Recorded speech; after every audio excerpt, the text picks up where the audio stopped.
So dito pa rin kami, alas 12 na. So bukas biyahe na naman Manila. Oo. Adi babay ingon pa sa naman ata. Aurian. Igin ko mana babay ang naman. Ang manunggal. Ya. Sino na pa? Para tawaan ako katto. Di na ko man yung pagparatawan ta. Dana na ko si Papa ninyo, ako na ko ang Papa ninyo. Wala ko. Di man yan. Mga mabubo. Di man yan.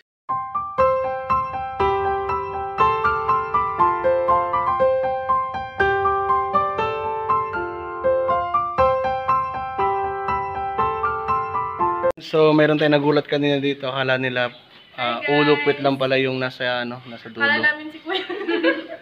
And so dito kami sa Barangay Tupas proper. Ayan. Yes po. Mga bulinggit dati ngayon rin may mga jowa-jowa na to. Ay, wala kaming jowa ko. Bebe parang bugi.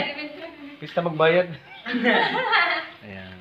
Hi guys. Hello. So galing ako kay mama sa Mindi ng kandila. Gano'n ko expected ko Kuya. Dali na.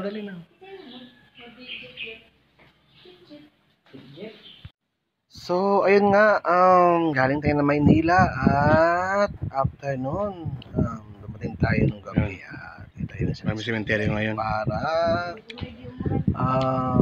samahan ko itong pinsan ko na magtura at maglinis na nicho. Ayun nga po yung aking mother. Hindi pa naayos yung kanyang lapid at kanyang kapatid at mga pamangkin na yan. So, pinag-isa na lang po yan para isang puntahan na lang po, hindi yung sa kabila po sa cemetery. Habang ito naglilitering ang aking pinsan, napakasipag. Yan, ha? Wala akong masabi. Gusto puti. Ayan mo ate at sa sunod. O sinapot.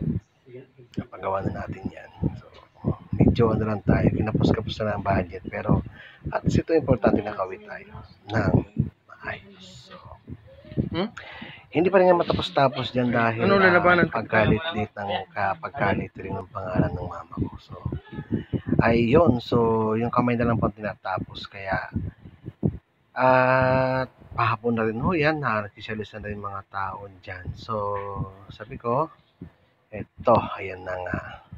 Dahil, nag-video selfie muna tayo habang sila ay may ginagawa. So, yan pala yung mga katabi namin dyan. Meron pa naman nanditira na naggagawa. And then, so, yung tapos na ngayon sa akin sa mama ko at yun naman sa kanyang kapatid. Ayun. So, ayan. Malinis na. So, ang problema lang kasi dahil hindi pa siya naiayos sa pagkalagay at pansamantala dyan na muna. So, ayan na. Tinirigan namin na kandila yan para pagbalik namin at on time naman dyan. Pagbalik namin. Diyan naman kayo mag-stay ng gabi. So, ito na nga po. At pauwi na kami dyan para po magpahinga naman. Kasi kinabukasan na ay eto na nga po. Anyway, inabutan kami ng gabi dyan kasi nga pumunta pa kami sa kabilang street. Magkatapat lang kasi yan. Parang ito pa sa barangay Inapatan, cemetery. Yung sa po kasi dyan is the day is dedicated to the saints. Isa yung mga santos na ninyo. Kaya mga santos kan simbahan. Kaya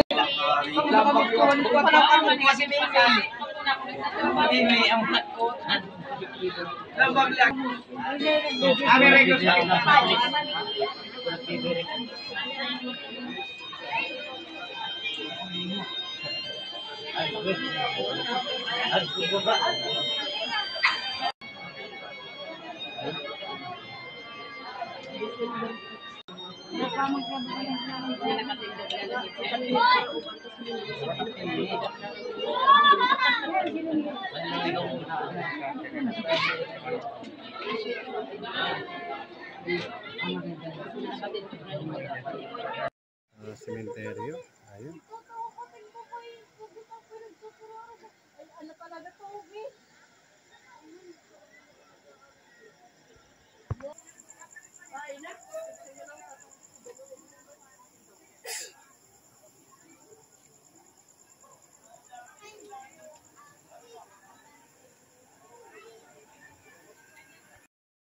Lalaki ang mga pulis.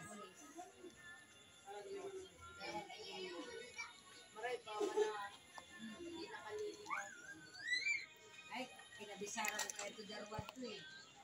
Na, baka, anak ko ni pagtuwan, college ka mo.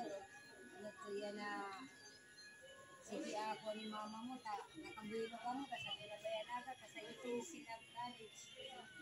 Baka nga ko kung sa tunaka mo, nagpaparahit ka mo sa pang-Kristo, yan pala ka. Iba mo pala sa kuwa. Nagpara sa diyan. So dito pa rin kami, alas 12 na. Tao anak ko. Yan, dalawa mga ano. So bukas biyahe na naman Manila. Namin na sila. Oo. Adi babay, ingat pa sa naman na tao. Ay pala, igin ko mana babay ang naman. Ang matanggal. Yeah. Sino na ba? Para tawan ako kato, di na ako umin yung pagparatawan ta. Danan ako si Papa ninyo, ako na ako amin Papa ninyo. Kaya pala ko, di man yan mga mabubuhay. Di man yan. Ayan ma, so uwi na kami kasi bukas may biyahe pa ako na Manila. I miss you so much ma, I love you, na-miss na kita. Anay, magparamdam ka naman sa akin kahit sa panaginip man lang o kahit sa personal. May miss na kita. Halos mag-aaning na taon na rin na nandyan ka. At gabayan mo kami palagi mama, papa, si papa lagi. And then, gabayan mo siya palagi. Napalakasin mo kanyang fighting spirit at kanyang pangangatawan. At ako naman, at gabayan mo po ka sa pag-uwi ng Manila para sa pagbalik naman ako dito ay madala na naman ulit kita. I miss you mama and I love you. So much, I miss you. Yan mama, so ingatan mo kami palagi dalawa ni Papa at bantayan mo kami palagi sa aming mga pagsubok na araw-araw namin dinadanas. At ayan nga ma, at so uuwi na kami para makapagpahinga at bukas may biyahe pa. Bye bye, love you, I miss you.